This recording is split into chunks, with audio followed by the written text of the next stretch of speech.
terhormat Bapak-bapak, Ibu-ibu, salam Pancasila.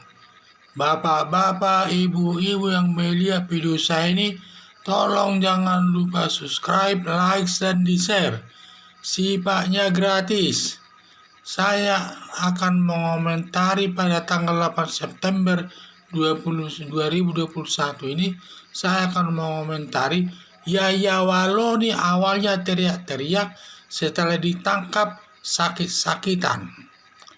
Yaya Waloni adalah mualaf dari agama Kristen masuk jadi pemeluk agama Islam dan sering memberikan ceramah-ceramah di masjid-masjid seluruh Indonesia.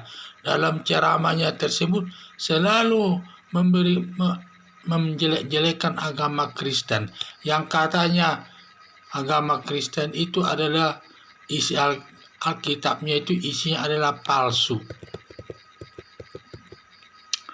Dalam ceramahnya sering menghina agama Kristen. Kalau ada yang tidak senang, katanya karena dia sering sekali menjelek-jelekan nama Kristen sampai dia menantang.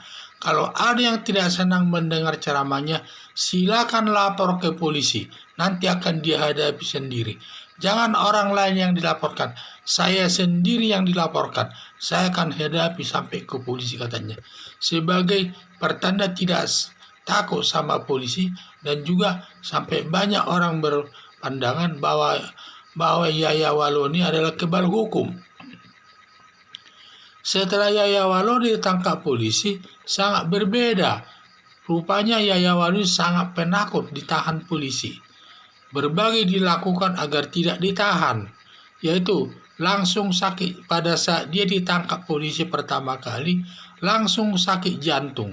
Di mana dia, apakah sakit jantungnya itu benar-benar sakit jantung, apakah dibuat-buat agar bisa akhirnya dia dibawa berobat ke rumah sakit polisi.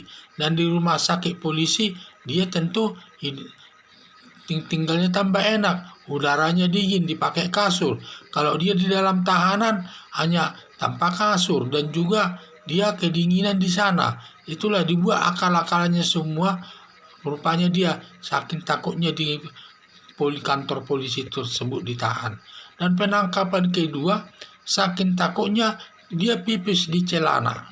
Karena kejadian penangkapan kedua ini karena pada saat dia berobat di rumah sakit polisi, di mana sakit jantungnya sudah sembuh, dia pulang ke rumahnya sendiri, bukan masuk ke tahanan polisi dia. Akhirnya polisi menjemput dia yang kedua kali. Pada saat dijemput kedua kali tersebut, di mana dia pipis di celananya tanpa disadarinya. Itu pertanda saking takutnya dia ditangani polisi tersebut, dan sangat takut dia ditahan di kantor polisi tersebut. Dan juga dia mengajukan pra-peradilan ke Pengadilan Negeri, di mana gugatannya ditolak. Dengan harapan tadinya dengan diajukan pra-peradilan dia akan dibebaskan, tidak dipersalahkan. Ternyata gugatan pra-peradilan dia ditolak karena alasan, mungkin dugaan saya dia ditolak karena fakta sudah cukup kuat perbuatannya menghina agama Kristen tersebut, yang menyatakan bahwa isi Alkitab itu adalah palsu.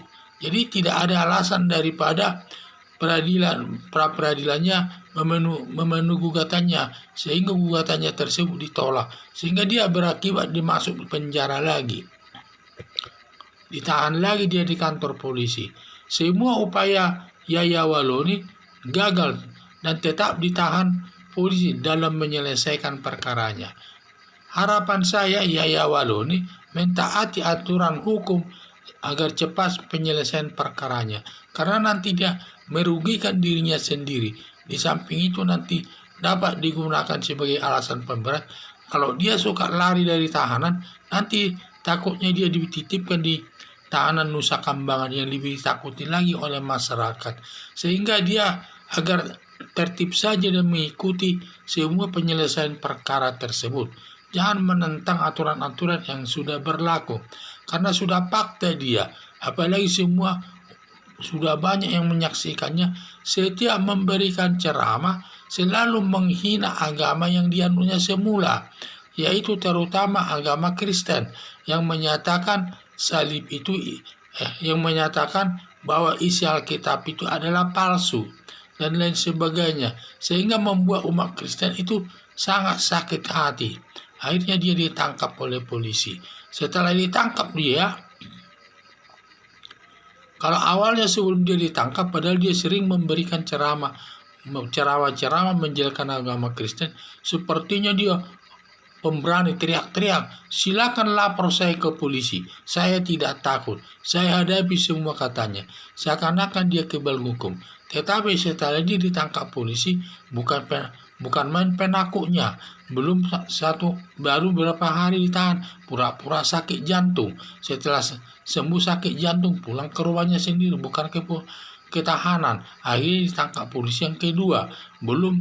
Pada saat ditangkap, tanpa disadarinya dia pipis di celana karena saking takutnya. Dan juga dia melakukan upaya mengajukan gugatan pra peradilan ke pengadilan negeri. Kalah juga, ditolak gugatannya tersebut. Tetap dia ditahan. Itulah saya lihat. Ya Waloni, jangan suka berbuat yang lain-lain.